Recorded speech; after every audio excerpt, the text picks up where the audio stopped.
জনস্বাস্থ্য কারিগরি দপ্তরে প্রকল্প ৩ বছরেও চালু হয়নি, তাই বাড়ি বাড়ি কল থাকলেও জলই পড়ে না। খেতে হচ্ছে খোলা কুয়োর নোংরা জল। বাঁকুড়া দক্ষিণশোলে জল কষ্ট চরমে।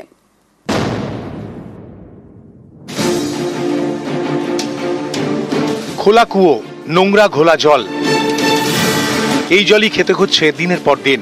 বাঁকুড়ার দক্ষিণশোল গ্রামে খাবার জল নিয়ে যন্ত্রণার এক শেষ। ট্যাপ বসানো হয়েছে ৩ বছর আগে, ওই ট্যাপ থেকে কোনো জল নাই। কতদিন সমস্যা এই জলের আপনাদের?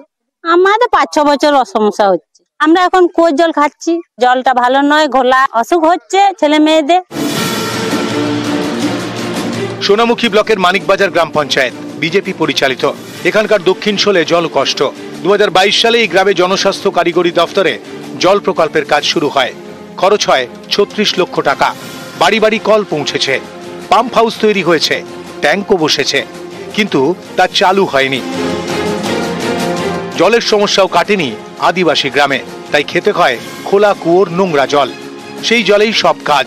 অভিযোগ, এতে বাড়ছে পেটের রোগ। ৫০টি পরিবার এখানে বসবাস করি, একটা কুয়োর উপরে নির্ভর। একদম শ্যাওলা বসে যায় বর্ষাকালে, কানি করে ছেঁকে ছেঁকে, একধারে পোকা থাকে, একধারে ছেঁকে আমরা সেই জল এখনো খাই। কেন চালু হলো না জল প্রকল্প? এ নিয়ে ঠিকাদারকে নিশানা করেছেন জনস্বাস্থ্য কারিগরি দফতরের অ্যাসিস্ট্যান্ট ইঞ্জিনিয়ার। এই কাজগুলো যে সংস্থা পেয়েছিল সেই সংস্থার কাজের গতি খুব ধীর, তাদের লেবারের সংখ্যা কম। ঊর্ধ্বতন কর্তৃপক্ষরা বারবার চিঠি করেছেন ওই এজেন্সিদের, তাদের বিরুদ্ধে ব্যবস্থাও নিয়েছেন এবং যাদের কাজগুলি তাড়াতাড়ি হয় তার জন্য তারা বারবার চিঠি করেছেন। ২০২২ সালে জনস্বাস্থ্য কারিগরি দপ্তর থেকে ৩৬ লাখ টাকা খরচা করে কোনো একটা জলের স্কিম তারা ওখানে তৈরি করেছে। সেক্ষেত্রে এতদিন কেন তারা চালু করতে পারলো না বা করেনি, বা সে টাকা কোথায় গেল সেটা তাদেরকে জবাব দিতে হবে। আমি এ নিয়ে উপরে যারা দপ্তরে যারা কাজ করছেন তাদেরকে বলবো অতি সত্বর চালু করতে। জল জীবন মিশন আমাদের পুরো পঞ্চায়েতের কাজ চালু আছে। আগামী ৩ থেকে ৬ মাসের মধ্যে বাড়ি বাড়ি জল পৌঁছে যাবে, এটা আমার আশা আছে।